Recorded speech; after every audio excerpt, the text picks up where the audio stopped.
que le puse, ¿sabes? La serie ya, El hombre perfecto, la historia, y yo le pongo así con H mayúscula, la historia según Lucas. Y hoy le puse al tema acumulando evidencias de la realidad de Dios en tu vida. Acumulando, recopilando, amontonando evidencias. Evidencias tiene que ver con cuando hay una certeza clara y manifiesta de la que no se puede dudar. Evidencias claras, algo certero, algo preciso, claro de la realidad de Dios en tu vida. Más claro no puede ser. Dios en tu vida más claro no puede ser. Y la pregunta aquí es, ¿qué tantas evidencias has acumulado de que Dios es real en tu vida, en tus experiencias, en tus vivencias? Cristo es real, Dios es real, es una historia con H mayúscula, es lo que está escribiendo el doctor Lucas, y me queda tan claro. Tantos testigos y tanta evidencia que de alguna manera Lucas quiere plasmar y dejarte bien claro. Se ha cumplido. La gente alrededor asombrándose de evidencia tras evidencia, de testigo tras testigo. Aún no predica a Cristo, aún no tiene 12 años, aún no va a iniciar su servicio. Y mucha gente, hasta estos momentos del capítulo 1, 2, seguramente está diciendo, sí es. Este es. Ese ungido, ese Mesías prometido, ese Cristo, es este niño. Zacarías, Elizabeth, los pastores, los vecinos, familiares, amigos, y ahora dos personajes, Simeón o Simón y Ana, como para que, digamos, como para que nos quede claro. Y es tanta la evidencia hasta ahorita, pero sigues un poquito más, y luego ahí está su bautismo, los cielos abriéndose y Dios diciendo, Él es. Luego su enfrentamiento con el enemigo, saliendo victorioso. Luego sus milagros, su autoridad, su enseñanza, su palabra, y diciendo a los humildes de corazón, Él es. Para cerrar con broche de oro, Dios sellando y garantizando, levantándolo de los muertos y diciendo, Él es. Acumulando evidencias en tu vida de que esta historia con H mayúscula es real. Y la pregunta es esta, y el concepto es ese. ¿Has estado acumulando, atesorando, valorando evidencias donde tú dices, aquí estuvo Dios conmigo? Y aparte de la historia y aparte de la evidencia interna de la Biblia, externa de las edades y de la arqueología, tú puedes decir, yo sé que el Señor vive, porque está en mí y lo vivo a través de cada evidencia y de cada experiencia. Estamos en Lucas capítulo 2, versículos 25 hasta el 38. ¿Recuerdas que estuvimos viendo esos dos aspectos bien importantes dentro del programa de Dios, dentro del plan de Dios, que tiene que ver con la circuncisión, con la dedicación? Y otra vez, o sea, en este pasaje, fíjate las veces que aparece esa frase conforme a, o sea, así tenía que ser, se tenía que cumplir, tenía que ser cumplido. Cada detalle, de cuenta como aspectos que, como si Dios dijera, como si el doctor Lucas dijera, a ver, búscale un detallito, a ver si encuentras que no es Cristo. Búscale cualquier detalle y no lo vas a encontrar. Porque cada cosa, cada detalle se estaba cumpliendo al pie de la letra, conforme a lo que se había dicho, conforme a lo que se había escrito. Circuncisión, la dedicación, y más testigos se van acumulando, más evidencias.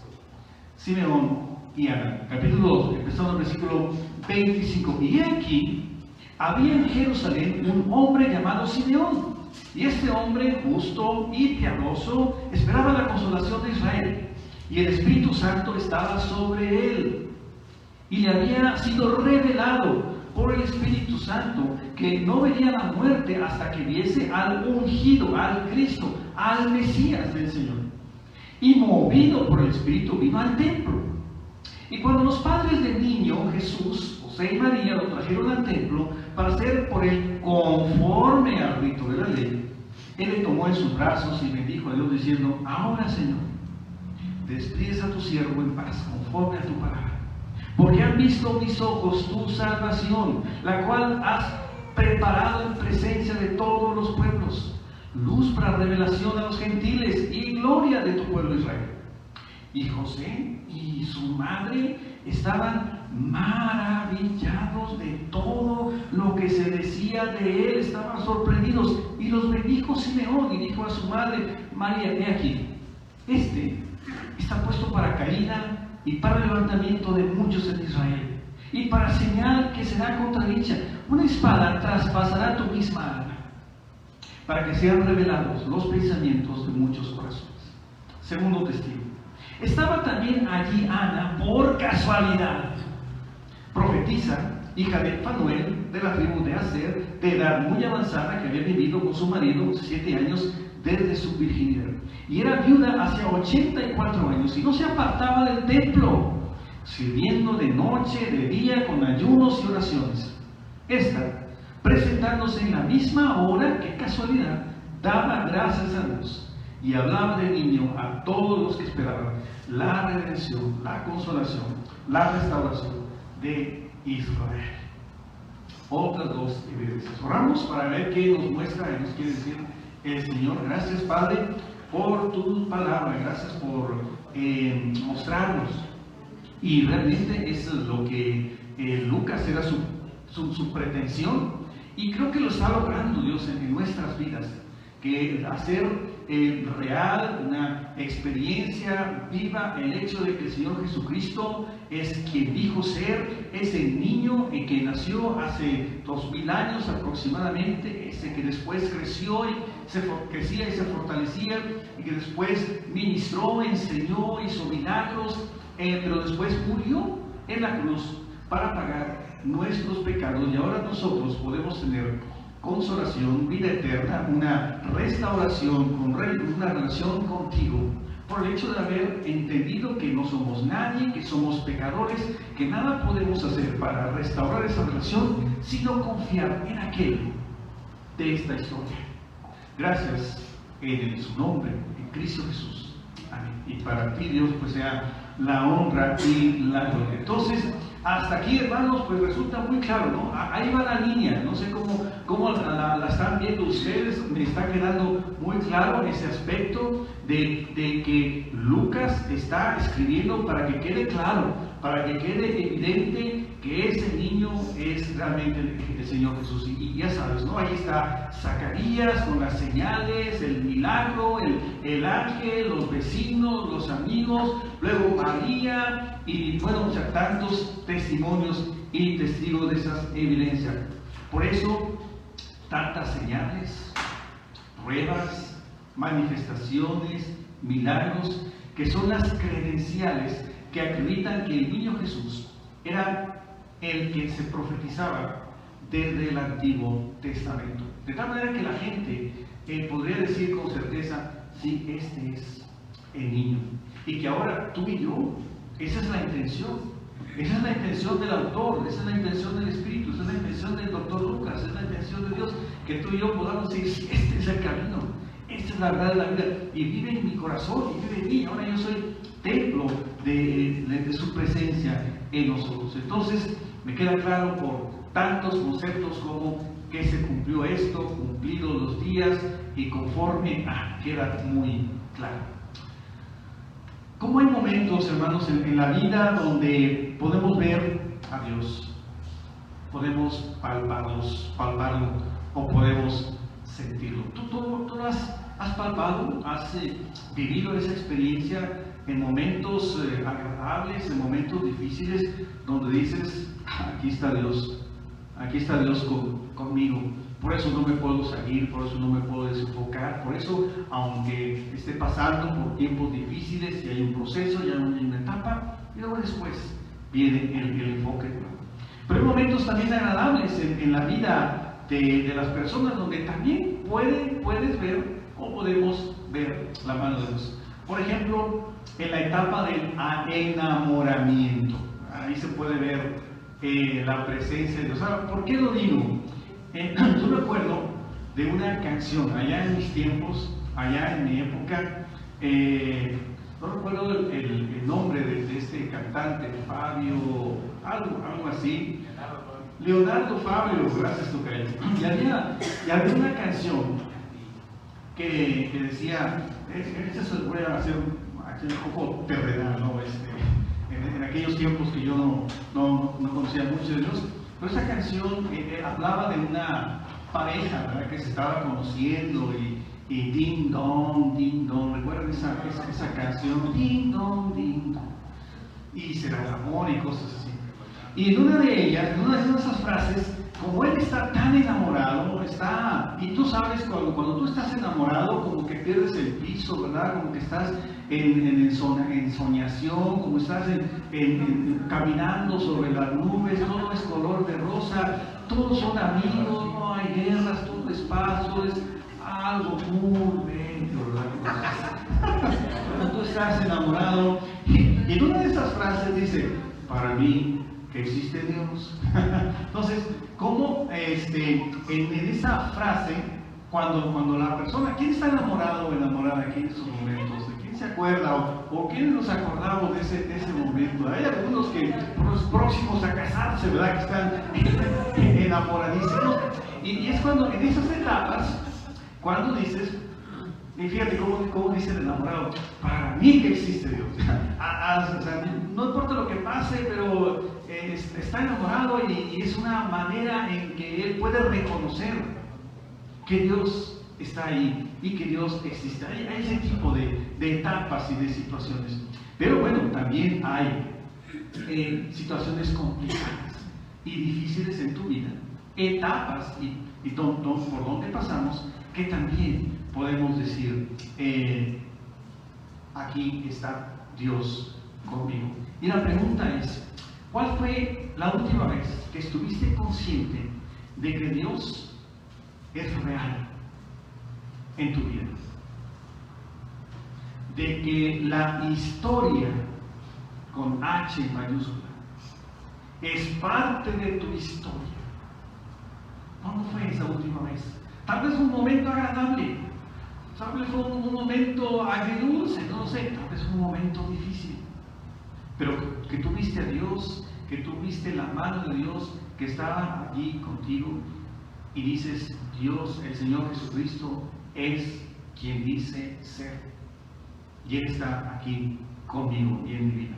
¿Qué te resultó ese tiempo muy claro, muy evidente de que Dios estaba allí a tu lado?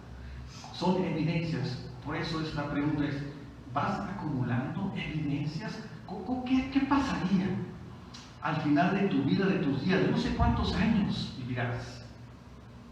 Pero ¿qué pasaría cuando al final de tus días digas, tanta evidencia acumulé de la presencia de Dios, de que es real en mi vida? Yo no sé si vas a vivir 15, 20, 30, 50, 70 o 100. Pero la intención es esa. Vamos a ver esos dos testigos que son esas otras dos piezas claves en este propósito de Lucas, del escritor, para que la gente de su tiempo vaya acumulando evidencias, anotando y registrando. No, sí es. No, sí es. ¿Y tú y yo? No. Si es. Si es el Señor, este es el que yo sigo, este es el camino, la verdad de la vida, es el que me da aliento, es el que me da vida, es el que voy a seguir, es el que murió por mí, Él está a mi lado. ¿Cuánta evidencia? ¿Cuánto has escrito de la evidencia de Dios en tu vida? Aquí van dos testigos más. Vamos a ver la vida un poquito de Simeón, el versículo 25. Y aquí había en Jerusalén un hombre llamado Simeón. Este hombre justo, piadoso, esperaba la consolación de Israel, y el Espíritu Santo estaba sobre él. ¿Qué podemos aprender aquí de este hombre? Platicaba entre semana con algunos hermanos de cómo Dios sigue ahí trazando su plan a través del autor, que el Espíritu del escritor Lucas, trazando su plan de ese equilibrio entre hombre y mujer, ¿no? Zacarías, Isabel, José, María, y ahora Simeón, y muy central. Otra característica, gente humilde, ¿verdad? Sin ninguna pretensión, sin ninguna otra cosa, buscando de Dios, y cómo a veces pues Dios busca, ¿verdad?, ese tipo de humildad. No estamos hablando de humildad económica, no, humildad de corazón, porque tú puedes ser una persona muy humilde económicamente, pero muy altivo o altiva, y tú puedes ser una persona con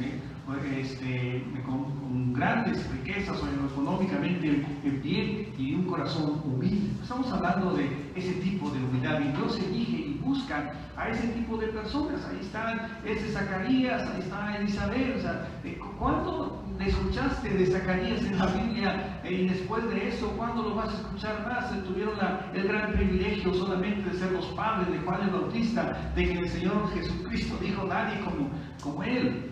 O José y María, humildes, sencillos, o esos pastores que estaban ahí en las vigilias de la noche y que nadie los tomaba en cuenta, y de repente fueron los primeros evangelistas para testimonio de otros, y que pudieran considerar qué cosas están pasando, y realmente este es el Señor, el niño que había de venir. Entonces, varias características de Simeón encontramos aquí, de Simón. Simón quiere decir pues el que escucha, ¿verdad? Hablando de que la madre en Génesis dijo: pues Dios me escuchó, ¿verdad? Lea. Y tiene ese significado de Simeón. Primero, su carácter, ¿verdad? Dice que era hombre justo y piadoso. O sea, ¿cómo Dios se manifiesta? Pues no a los altivos.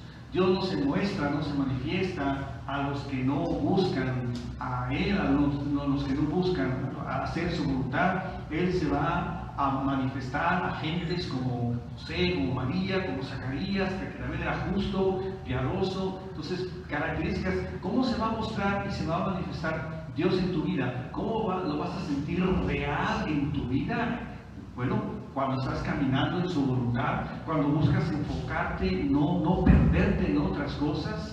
Y a veces pues nos desviamos, pero sabemos que el camino es y regresamos, y ahí estamos, ¿verdad?, buscando su voluntad, su carácter. Entonces es una de las características de Simeón: justo, piadoso. Su propósito en la vida. ¿Cuál era su propósito en la vida? Mira, dice: y este hombre justo y piadoso esperaba la consolación de Israel. ¿Cuántos años estaba esperando por la manifestación de ese niño? Porque Dios ya le había prometido: Simeón, tú no vas a morir. ¿Cómo le habló Dios? Pues no lo sé, ¿verdad? No sé si pensando, o meditando, o reflexionando, o orando, o durmiendo, o en un sueño, no lo sé.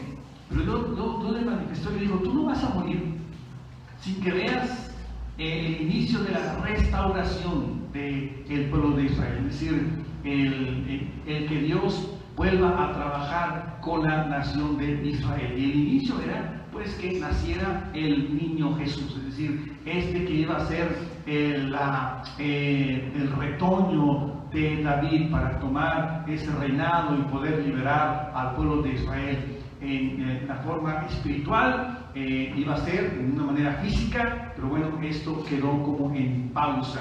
Pero hasta este momento, Simeón estaba esperando ese momento. Imagínate tanto tiempo, día tras día, yendo algunas veces al templo, esperando alguna señal, alguna manifestación de que esto iba a ser real en su vida. Cuando iba a ver al niño Jesús. Y ahí estaba él momentos antes en su vida, siendo justo, siendo piadoso, siendo responsable, sirviendo, estando asistiendo, no sé, al templo, a la sinagoga, a la iglesia, y en un momento dado Dios se muestra en su vida. Pero él fue persistente. ¿Cuántos de aquí yo veo que son persistentes buscando ese plan y esa voluntad de Dios? Ese es el propósito que tenía y su guía. Dice que el Espíritu Santo estaba sobre él. Son características entonces que nos ayudan a entender que una persona, ¿sí?, pues Dios le va a hablar en algún momento, Dios le va a mostrar su plan, Dios nos va a mostrar en este rompecabezas, en este programa que Dios tiene para tu vida, para su plan eterno, ¿dónde vamos a caber tú y yo? ¿Te has preguntado, en este plan de Dios, dónde voy a caber yo? ¿Qué es lo que voy a hacer? ¿Cuál es mi granito de arena que yo voy a poner para que el plan de Dios continúe y siga su marcha y pueda contagiar a otros y pueda hablar a otros y pueda atraer hacia Dios? Estos que han de ser salvos, los que andan extraviados, los que andan sin rumbo, los que andan desenfocados y no encuentran paz en su vida y no saben a dónde dirigirse y que tal vez ya han probado una y otra vez cualquier tipo de cosas y saben conscientemente que no han encontrado esa paz en su corazón. Y somos tú y yo aquellos que les podemos decir, sea por palabra, sea por nuestra boca, sea por nuestra voz, o sea por nuestro testimonio, poder decir que Dios es real. Y Jesús es real en mi vida. Ese es el hombre, Simeón, versículo 26, dice, y le había sido revelado por el Espíritu Santo que no vería la muerte antes que viese al ungido del Señor. Ungido tiene que ver esa palabra que se traduce en el griego como Cristo o en el hebreo como Mesías. Ese es el ungido, el que, pues el mismo Dios que vendría a la tierra para restaurar a la nación de Israel. Entonces, una cosa que podemos ver aquí es que él estaba siendo guiado. Pero el versículo 27 nos da un detalle un poquito más. Dice, y movido por el Espíritu, vino al templo. Ya algo más específico en la vida de Simeón. Y sabemos que Dios tiene sus planes para grandes hombres como Abraham, como Moisés, como Josué, que los impulsa, que los mueve, que los dirige. Tiene sus grandes planes para las naciones, como el pueblo de Israel. Pero ¿acaso Dios también dirigirá, guiará específicamente a personas tan ordinarias como Simeón, como Ana, como tú, como yo? De tal manera que en un momento haya un impulso en nuestras vidas para hacer algo, para dar un paso, y que eso sea más que una intención de nuestro corazón o nuestra propia carne, nuestro propio egoísmo, algo que sea un impulso de Dios para continuar con sus planes. Cuando tú tienes un deseo de hablar con alguien, cuando tú tienes un deseo o alguien te contacta para que hables con él, será ese impulso para que forma parte de ese plan de Dios. A mí me dio mucho gusto la semana pasada que, bueno, pues Dios puso en nuestro corazón esa necesidad de salir a evangelizar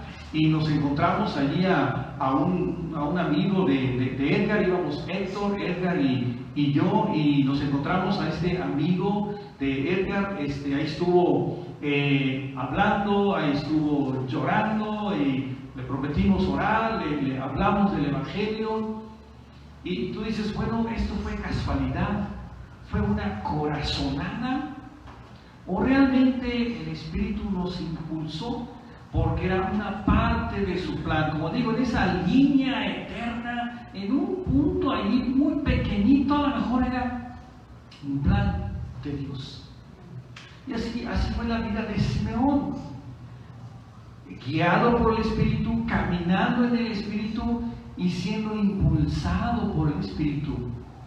Cuando tú caminas en el Espíritu, cuando tú estás en Dios y algo te impulsa, bueno, puedes pensar que es el Espíritu de Dios que te está moviendo porque es parte de ese plan más grande que Él tiene para ti, para la otra persona, para las otras personas o para este universo. Movido, cuando eres guiado por el Espíritu, te va revelando los pasos en el plan que tiene para tu vida. Y no solo eso, también te impulsa a acciones específicas. ¿Todavía sigue trabajando de esa manera el Espíritu de Dios? O sea, revelando, manifestando, hablando para planes específicos a individuos. Yo creo que sí. Yo creo que sí, a lo mejor ya no de aquella manera como en el libro de Hechos, con portentos, con milagros, con señales.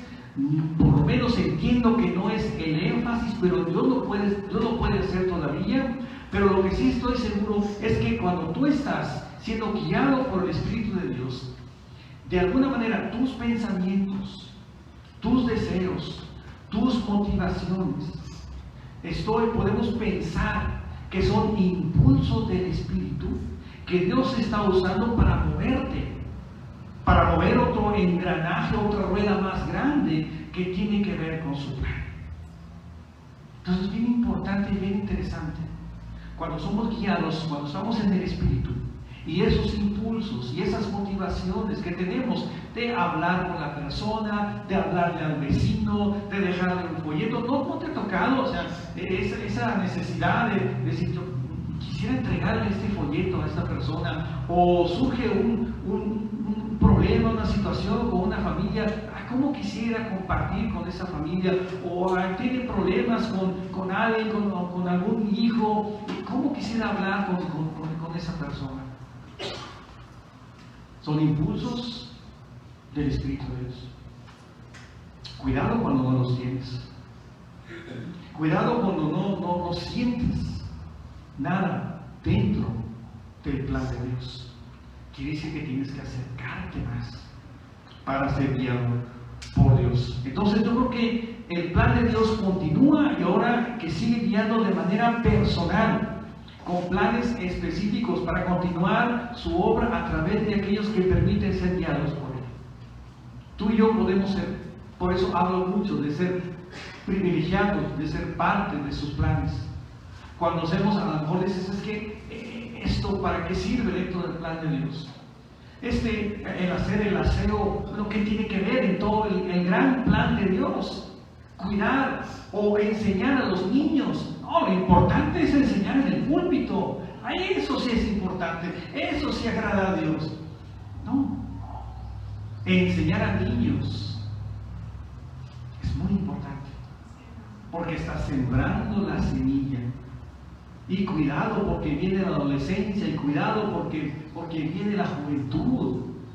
Pero tú estás allí en la semana preparándote, viendo la lección, haciendo recortes, dibujos, y tú ves a la hermana, a tu esposa que está ahí trabajando, recortando con las tijeritas, dibujando y haciendo no sé cuántas cosas, pero se está preparando para que el niño reciba.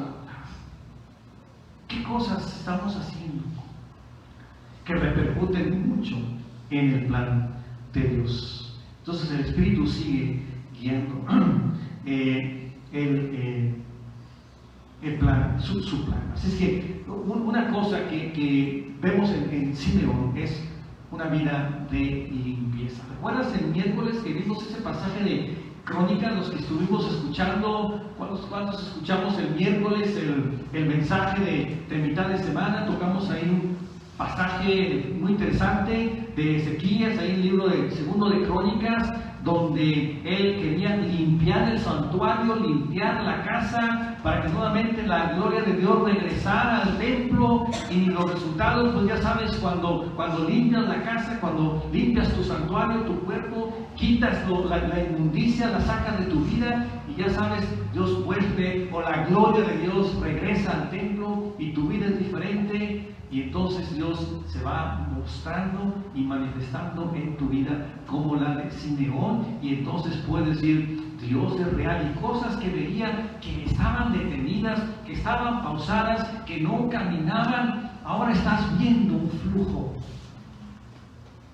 Porque Dios ahora sí puede trabajar en tu casa, en mi casa, porque estás haciendo una limpieza en tu forma de pensar, en tu carácter, en tus rutinas, en lo que estás haciendo, lo que estás viendo. Y Él ahora sí está trabajando. Y dices, mira, todo lo que me había perdido porque no dejaba trabajar el Espíritu de Dios en mi vida, como ahora Simeón está en plenitud en la obra de Dios. Versículos 27, la segunda parte, y el versículo 28, si me sigues, estamos en Lucas capítulo 2, versículo 27, la segunda parte. Y cuando los padres del niño Jesús lo trajeron al templo para hacer por él conforme al rito de la ley, otra vez esa frase, y él le tomó en sus brazos y bendijo a Dios diciendo, y ahí se cumplía ese momento. Imagínate cuánto tiempo esperando por algo, para servir a Dios, para buscar a Dios, y Dios te lo revela en ese momento, Dios te lo entrega en ese momento. Esa era la razón, en el momento y en el lugar adecuado. Qué curioso, ¿verdad? Y podríamos decir qué casualidad que se encontraran en un templo donde podían caber, en ese templo que les había ayudado a construir Herodes, a levantar ese templo que había edificado Salomón, y luego que había reedificado Nehemías, y ahora Herodes, para quedar bien con el pueblo de Israel, pues decidió levantar un templo majestuoso. Cabían ahí como unas 250,000 personas. ¿Cuánto caben en el Estadio Azteca? ¿Cuántos fieles caben en el Estadio Azteca? Me cabían como 110, ahora se le caben como 80 y algo. 80 y algo, 80,000. Imagínate cuántos estadios aztecas podían caber dentro del templo. Si cabían unos 250,000 personas ahí, ¿qué? Unos 4 estadios, ¿verdad? Aztecas. Imagínate la cantidad de gente allí todos los días llevando sacrificios, o ofrendando, o ceremonias. Y en ese día Simeón fue impulsado por el Espíritu. Y en ese momento, entre tanta gente y tanto espacio, como dice otra vez la canción, y coincidir. No es casualidad. Dios ya había, en su perfecto plan, esto me causa mi admiración. Tenía todo controlado y todo medido. En ese momento tenían que llegar María y José con el niño Jesús. En ese momento, ese impulso de ir al templo de Simeón para ver a Simeón, y en ese momento se encuentra. Todo porque Dios tiene un gran plan. Vamos a ir terminando ahí en Lucas 2, 29 al 32, y ya está diciendo Simeón, ahora, Señor, versículo 29, despides a tu siervo en paz conforme a tu palabra, porque han visto mis ojos tu salvación, la cual has preparado en presencia de todos los pueblos, luz para la revelación a los gentiles y gloria de tu pueblo Israel. Ahora, versículo 33. Aquí vamos a detenernos un poquito, pero también aquí vamos a ir cerrando. Y José y su madre, de todo lo que se decía de él. A ver, doctor, Lucas, ¿por qué no dice su padre y su madre? No, porque no era su padre.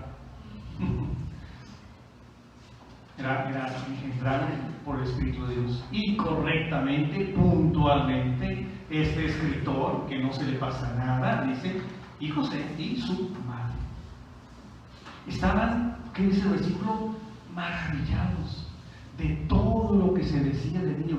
Tantas cosas ya habían experimentado en este corto tiempo de, no sé, meses, luego los 40 días y todo lo que había pasado con Elizabeth, con Zacarías, con Juan el Bautista, la gente, todo lo que se decía del niño, y ahora este encuentro con este hombre ordinario, pero que era guiado e impulsado por el Espíritu, que decía que era otro testigo, otra evidencia, que les estaba diciendo en su corazón a José y a María y los que estaban alrededor: este es el que yo estaba esperando, este es. Ya me puedo ir en paz, dice el Señor.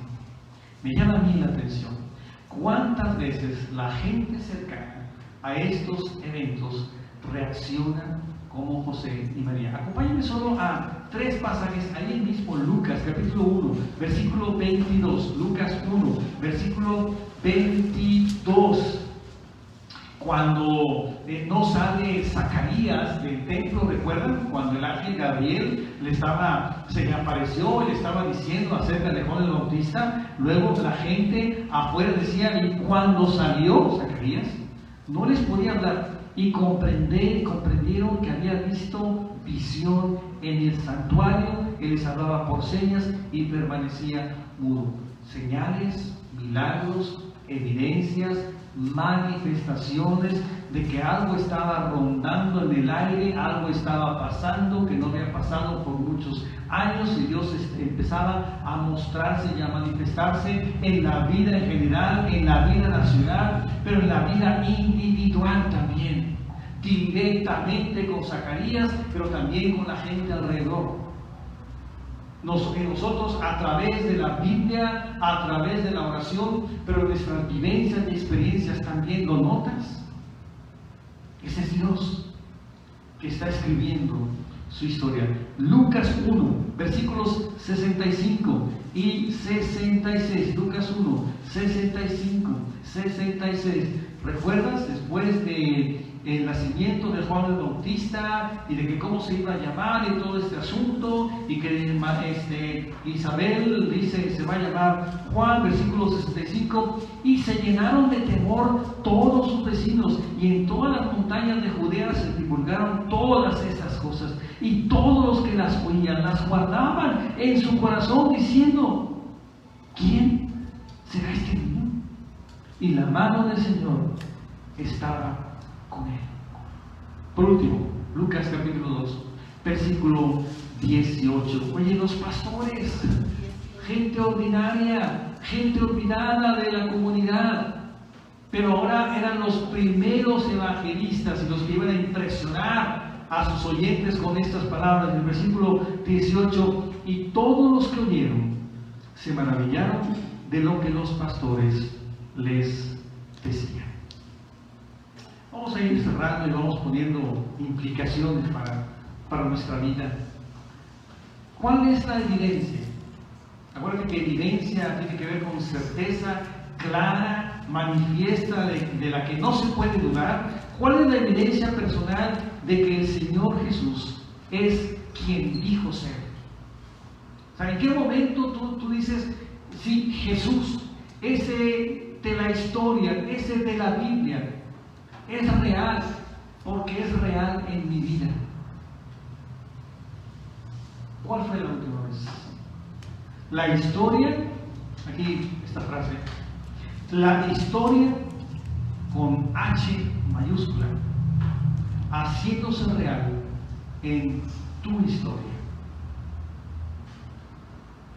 La historia de Dios, de su plan, de su creación, de su majestad, haciéndose real en tu historia personal, con H minúscula, en tus vivencias, en tus experiencias, en tus dificultades, en la escuela, con los amigos, aquel que está haciendo bullying con tu forma de ser, en el trabajo, con el vecindario, con las crisis en tu vida, en tus relaciones, con las situaciones.